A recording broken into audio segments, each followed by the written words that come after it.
അയ്യോ അതെന്റെ കൃഷ്ണകുമാരനല്ലേ? മോനെ കൃഷ്ണകുമാരാ, കൃഷ്ണകുമാരാ. അയ്യോ അയ്യോ നിനക്ക് എന്ത് പറ്റിയടാ? അച്ഛൻ വഴക്ക് പറഞ്ഞ നീ കാര്യമാക്കോ? സാരില്ലടാ മോനെ. ദൈവമേ ഇത്ര പെട്ടെന്ന് അത്രയ്ക്ക് അങ്ങോട്ട് മൂത്തോ?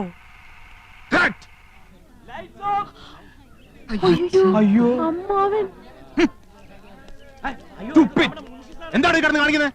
ക്യാമറയുടെ മുന്നിലാണ് കോപ്രായം കാണിക്കുന്നത്. ഏതാണ് കളവൻ? നമ്മുടെ കൃഷ്ണകുമാരൻ സിനിമയിൽ അഭിനയിക്കാച്ചാ. ഇത് ഷൂട്ടിംഗ്. ഇത് ഞങ്ങളുടെ അച്ഛനാ. ഇതല്ല ഇത്. അച്ഛനായാലും അപ്പൂപ്പനായാലും കുറച്ച് വിവരവും സംസ്കാരവും ഒക്കെ വേണം. തലവേദന കേസുകൾ.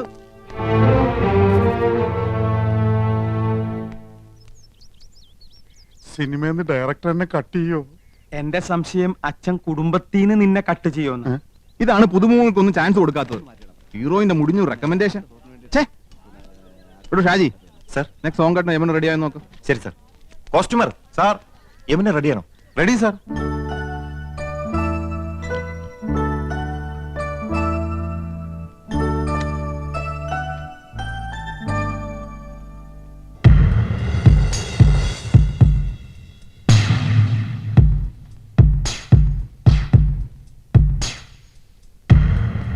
மேடம் டைரக்டர் கூப்பிடுறாங்க, நீங்க ரெடியா?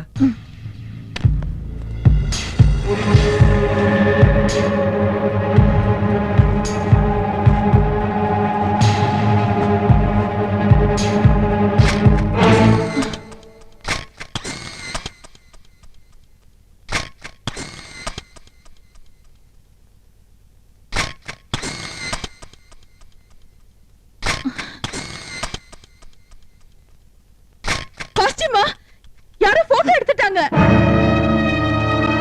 புடிங்கடா, புடிங்க அவனை. அவனை விடாதீங்க, புடிங்க. வாடா, ஓடி வாடா, புடிங்கடா. എന്താ പ്രശ്നം? இவன் ஒளிஞ்சிருந்த மேடத்தோட போட்டோ எடுத்துட்டான். கொஞ்ச நாளா பாக்குற கேமராவோட இங்கேயே சுத்திட்டு இருக்கான். ആഹാ, താനായിരുന്നോ? അപ്പൊ ഇതായിരുന്നല്ലേ തന്റെ ഉള്ളിലിരിപ്പ്? ഒരു ഫോട്ടോ എടുത്ത് ആകാശം ഇടിച്ചു വീഴോ? Shut up. എന്റെ അനുവാദം ഇല്ലാതെ നീ ഫോട്ടോ എടുക്കോലടാ. ആസ്കൽ. മുറിയാടാ. ഈ കേസ് ഞങ്ങൾക്ക് വിട്ടേക്ക്. ഇവൻ ഞങ്ങളുടെ അപ്പച്ചിയുടെ മോനാ. നേരത്തെ അച്ഛൻ, ഇപ്പൊ അപ്പച്ചിയുടെ മോൻ. എല്ലാരും കൂടി ഇത് കുളവാക്കി അടങ്ങുമല്ലേ? നാശം. എടാ കൊറേ കാലായി നിനക്ക് രണ്ട് തരണെന്ന് വിചാരിച്ചിട്ട്. എടാ പൂത്തക്കോടന്റെ മോനെ, നീ എന്തിനാടാ ഞങ്ങളുടെ യമുനയുടെ പടം എടുത്തത്?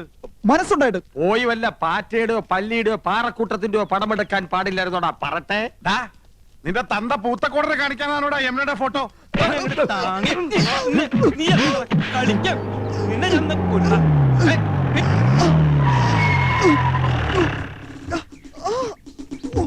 ആരാ ഫോൺ ചെയ്തത്? ആരാ പീഡിപ്പിച്ചത്? പീഡനത്തിനിരയായ മിസ് യമുന റാണി എവിടെ? ഇവിടെ ആരെയും പീഡിപ്പിച്ചിട്ടൊന്നുമില്ല. എന്റെ അനുവാദം ഇല്ലാതെ ഹീറോയിന്റെ ഫോട്ടോ എടുത്തു. സമ്മതമില്ല സ്ത്രീകളുടെ ഫോട്ടോ എടുക്കുന്നത് സ്ത്രീ പീഡനത്തിന്റെ വകുപ്പിൽ പെടും. എവിടെ അവൻ? അത് ശരി, മുണ്ടും ഷർട്ടും ഒക്കെ ഊരി കളഞ്ഞിട്ട് ബലാത്സംഗം നടത്തിയായിരുന്നു നിന്റെ ഉദ്ദേശം അല്ലടാ? ഞാനല്ല സാർ, ഞാൻ ഫിലിം സ്റ്റാർ കൃഷ്ണകുമാർ. ഈ പടത്തിൽ ഭ്രാന്തനായിട്ട് അഭിനയിക്കുന്നു. ഭ്രാന്തനായിട്ട് ജീവിക്കുന്നു എന്ന് പറ. ഒറിജിനൽ ഭ്രാന്തനെ തന്നെ നിങ്ങൾ കണ്ടുപിടിച്ചു അല്ലേ?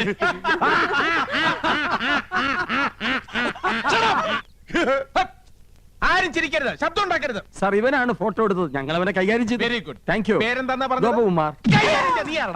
നീയൊക്കെ നിയമം കയ്യിലെടുക്കൂല. ഇതാണ് ഇടിവെട്ട് ഇന്ദ്രജിത്ത്, മനസ്സിലായോ? ഈ സ്റ്റേഷൻ അതിർത്തിയിൽ ഏത് പാതിരാത്രിക്കും സ്ത്രീകൾക്ക് സ്വൈരമായിട്ടും സമാധാനമായിട്ടും വിഹരിക്കാം. ഞാൻ ഇവിടെ SI ആയിരിക്കുന്നിടത്തോളം കാലം സ്ത്രീ എന്റെ ഒരു വീക്ക്നെസ് ആണ്. കുംഭകോണം നടത്തിക്കോ, ഈ ഇന്ദ്രജിത്ത് കണ്ണടയ്ക്കും. കള്ളപ്പണവും കള്ളവാറ്റും അയക്കോ, ഇന്ദ്രജിത്ത് മൗനം പാലിക്കും. പക്ഷെ സ്ത്രീയുടെ പാതിവൃത്യത്തെ തൊട്ട് കളിച്ചാൽ ഞാൻ അഗ്നിയല്ല, അഗ്നി. സ്ത്രീ അവൾ അമ്മയാണ്, പെങ്ങളാണ്, ദേവിയാണ്, പ്രകൃതിയാണ്. അവൾ സർവസ്വമാണ്. ചേട്ടാ SI അല്ലേ? സാരില്ല. സോറി പെങ്ങളെ. Best wishes. കർത്താവേ, ഇയാൾക്ക് വട്ടാന്നാ തോന്നണ. ഷൂട്ടിംഗ് നടത്തിക്കില്ലേ? ഇയാള് പഴയൊരു നാടക നടനാ. മിണ്ടണ്ട, സ്ഥലം SI അല്ലേ? കോൺസ്റ്റബിൾസ്, ഇവനെ സ്റ്റേഷനിലേക്ക് കൊണ്ടുപോയി മൂക്ക് കൊണ്ട് തറയിൽ 1000 പ്രാവശ്യം അമ്മ എന്ന് എഴുതിച്ചിട്ട് വിട്ടേക്കും. എവിടെ യമന റാണി? മൂക്കുകൊണ്ട് 1000 പ്രാവശ്യം അമ്മ അമ്മ. Excuse me madam, I am Indrajith. ദാ ഒരു മനുഷ്യാധമൻ ഒപ്പിയെടുക്കാൻ ശ്രമിച്ച മാഡത്തിന്റെ അങ്കലാവണ്യം നശിപ്പിച്ചു കളഞ്ഞിരിക്കും. Thank you. If you don't mind, മാഡത്തിന്റെ ഒരു ഓട്ടോഗ്രാഫ് എനിക്ക് വേണം. നോക്കണ്ട, മാഡത്തിന്റെ ഫോട്ടോ തന്നെയാണ്. മാഡത്തിന്റെ എല്ലാ ഫിലിംസും ഞാൻ കാണാറുണ്ട്. ഇനി ഷൂട്ടിംഗ് കഴിഞ്ഞ് മാഡം മടങ്ങുന്നവരെ മാഡത്തിന് ഒരു ബുദ്ധിമുട്ടുണ്ടാകാതെ ഞാൻ നോക്കിക്കൊള്ളാം. Thank you and so nice of you. ഇതുവരെ തല്ല് കൊടുത്തിട്ടേ ഉള്ളൂ, വാങ്ങിയിട്ടില്ല. കണ്ടവന്റെ തല്ലും വാങ്ങി പോലീസിന്റെ ഇടിയും കൊണ്ട് മൂക്കിന്റെ പാലവും തകർത്തോണ്ട് വന്നിരിക്കുന്നു എരപ്പാടി.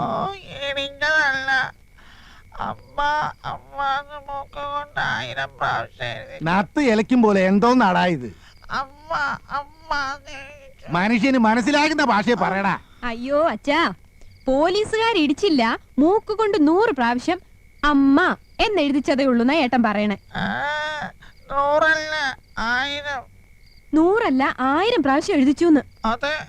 നന്നായി. ഒരു പ്രാവശ്യമെങ്കിലും നീ എന്നെ സ്നേഹത്തോടെ അമ്മയെന്ന് വിളിച്ചിട്ടുണ്ടോ? ആ ഇൻസ്പെക്ടർക്ക് നന്ദി പറയണം.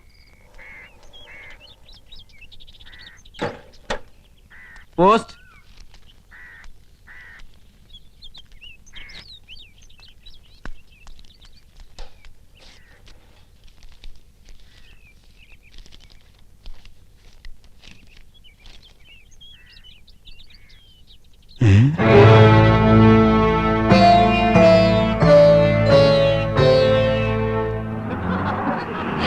വീട്ടിലോട്ട് വരാനേ തോന്നുന്നില്ല. അതെ അതെ, സത്യം എടുത്തി പറഞ്ഞത്. ഭാസ്കര എന്താ 7 മണിക്ക് കറത്തണേ?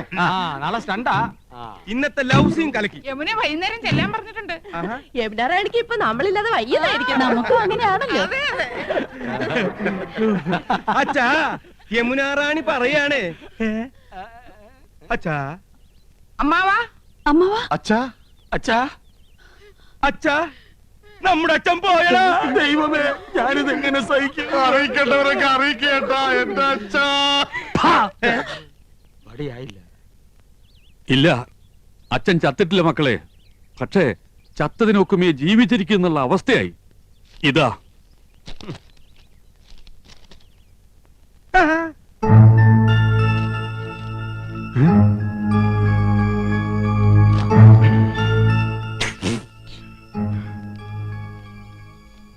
എന്താ സിനിമാ നടന്മാർക്കൊന്നും നാവില്ലേ?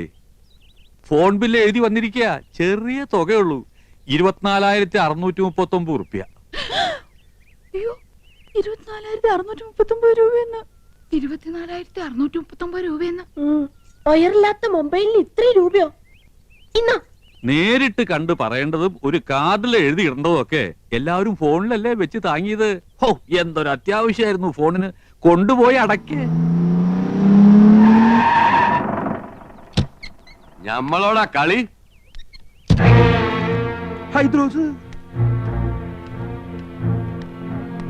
ആഹാ, 3 ബിലീസുകളുണ്ടല്ലോ ഇവിടെ. മഹിഷി പരമേശ്വരൻ പിള്ള സാറേ. മഹിഷിയല്ല, മുൻഷി. എന്ത് ഹലാക്കെങ്കിലും ആകട്ടെ. ദേ, സാറ് ഞമ്മളോട് ക്ഷമിക്കണം. എന്താടാ ഹമുക്കികളെ ഇടപാട് തീർക്കാണ്ട് മുങ്ങി നടക്കണത്? മൂപ്പരെ TV, fridge, washing machine, sofa, കസേര എന്ന് വേണ്ട എല്ലാ ലൊട്ടിലൊടുക്കും കൂടി 1,16,000 ഉറുപ്പ്യ ഞമ്മക്ക് കിട്ടാനുള്ളതാ. പിന്നെ പലിശ. ഞമ്മള് കടം കൊടുത്തത് ഇവരുടെ ഉദ്യോഗവും പത്രാസം കണ്ടിട്ടൊന്നുമല്ല. പിന്നെന്താ, നിങ്ങൾ ഒറ്റ ഒരാളെ ഓർത്തിട്ടാ ഞമ്മടെ കായ് തരണ്ട. എന്നോടൊരു വാക്ക് ചോദിക്കാതെ കൊടുത്ത കടത്തിന് ഞാൻ ബാധ്യസ്ഥനല്ല. അതേ, എത്രയും പെട്ടെന്ന് പണം കൊടുത്ത് ഇടപാടുകാരെ ഇവിടെ നിന്ന് ഒഴിവാക്കണം. വലിയ സിനിമാക്കാരല്ലേ, കാശുണ്ടാവുമല്ലോ. അപ്പുറത്ത് താമസിക്കണ നടിയും നിങ്ങളും തമ്മിൽ ലോഹ്യത്തിലാണെന്ന് ഇവിടെ ഒരു പഹയ സിനിമയിൽ അഭിനയിച്ചു എന്നൊക്കെ ഞമ്മളും കേട്ടല്ലേ. അത് ഞാനാ. ആഹാ, അപ്പൊ പണം കിട്ടിക്കാണുമല്ലേ? എണ്ണി വെക്കി. ഹൈദ്രോസ്ക 1 മാസത്തെ അവധി കൂടെ. ഒന്നും പറയണ്ട. കടം കൊടുത്താ ഇടം കൂടി കൊടുക്കണം എന്നല്ലേ പറയണത്? അങ്ങനെ പറയണണ്ട. ഉണ്ടിക്ക. എന്നാ ഞമ്മടെ കിതാബിൽ അങ്ങനെ പറയണില്ല. കടം തന്നാ മേടിക്കാൻ ഈ ഹൈദ്രോസിന് അറിയാം.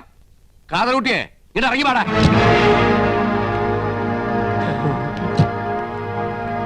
ഈ അകത്തേക്ക് എന്നാ ടിവിയും ഫ്രിഡ്ജും കസേരയും ഒക്കെ എടുത്ത് പുറത്തേക്ക് ഇട്. ഞങ്ങൾ സമ്മതിക്കൂല. ഇങ്ങനെ സമ്മതം ആരെങ്കിലും ചോദിച്ച പാടാ കാതറൂട്ടിയെ.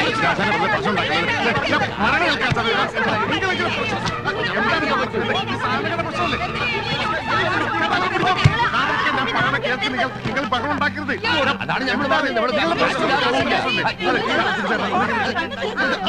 അങ്ങനെ വേണം, അങ്ങനെ വേണം. കാണടി പൂരം, മുനുഷിയുടെയും മക്കളെയും ഒരു ഗതികേടെ.